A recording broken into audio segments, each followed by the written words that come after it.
अस्सलाम वालेकुम। Sindh online school में अवा शागिर्दन के भलीकार आऊं आया अवा जे इल्म कीमिया जो उस्ताद नजफ हैदर मेमन।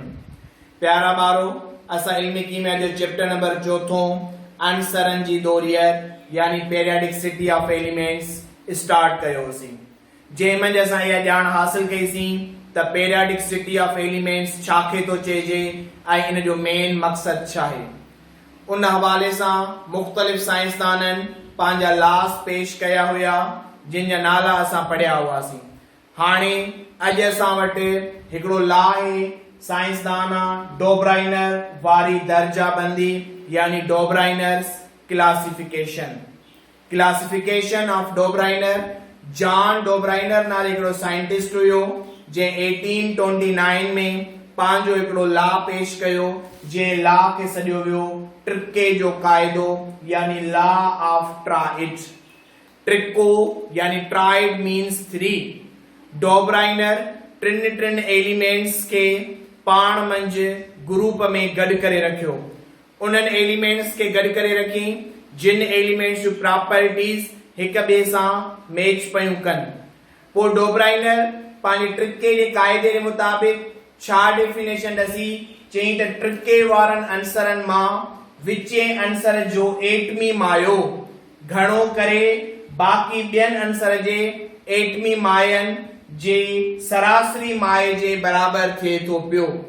यानी according to the Dobereiner in the triad weight of the middle element is approximately equal to the weight or average weight of the first and third element।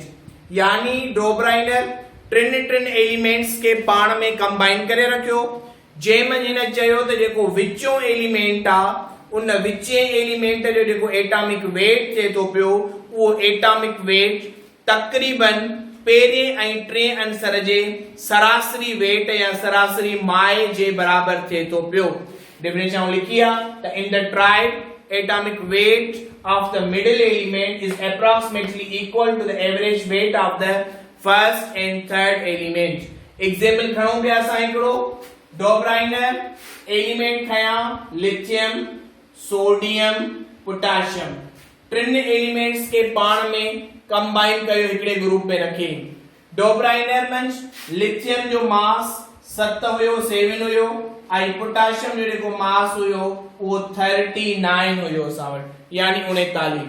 Döbereiner छा पियो चवे त ट्रिके वारनि अंसरनि मां विचे अंसर जो एटमी मायो यानी सोडियम जो जेको एटॉमिक मास आ इहो घणो करे बाकी ॿियनि अंसरनि जे एटमी मायन जे सरासरी माए जे बराबर थिए थो। यानी फर्स्ट ऐं थर्ड एलिमेंट जा जेके मास आहिनि उन्हनि जी सरासरी यानी एवरेज कैलकुलेट कंदासीं। एवरेज असां ये कैलकुलेट कंदा आहियूं त जेतिरा बि एलिमेंट्स जेतिरा बि मेंबर्स असांखे मिलियल हूंदा आहिनि उन्हनि सभिनी खे पाण में एड करे ओतिरे ई नंबर सां डिवाइड कराईंदा आहियूं असां। हाणे हिते ॻाल्हि हली रही आहे ॿिनि एलिमेंट्स जी यानी फर्स्ट ऐं थर्ड एलिमेंट जी।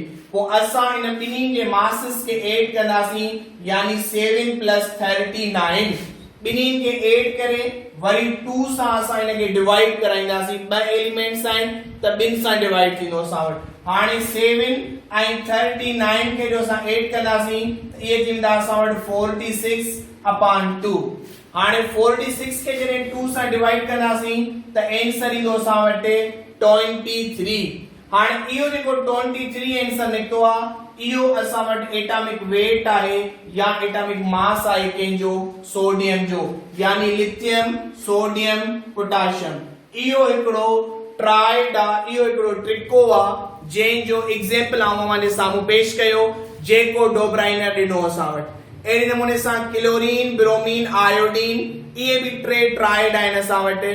तव्हां पीरियोडिक टेबल के ॾिसंदव त उन्हनि में जेकॾहिं टिन एलिमेंट्स के असां खणी करे प्रॉपर्टी जे हिसाब सां अरेंज कंदासीं त जेको मिडिल एलिमेंट आहे विचो अंसर आहे उन जो जेको एटॉमिक वेट आहे उहो तकरीबन पहिरें ऐं टें अंसर जे एटॉमिक वेट जे सरासरी माए यानी एवरेज मास जे बराबर थिए थो पियो।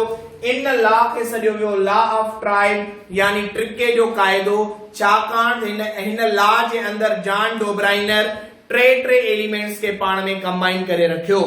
इहो असां वटि डोब्राइनर जे ट्रिके जो क़ाइदो। उम्मीद पियो कयां तव्हांखे अॼोको लेक्चर समझ में अची वियो हूंदो। Thank U very much.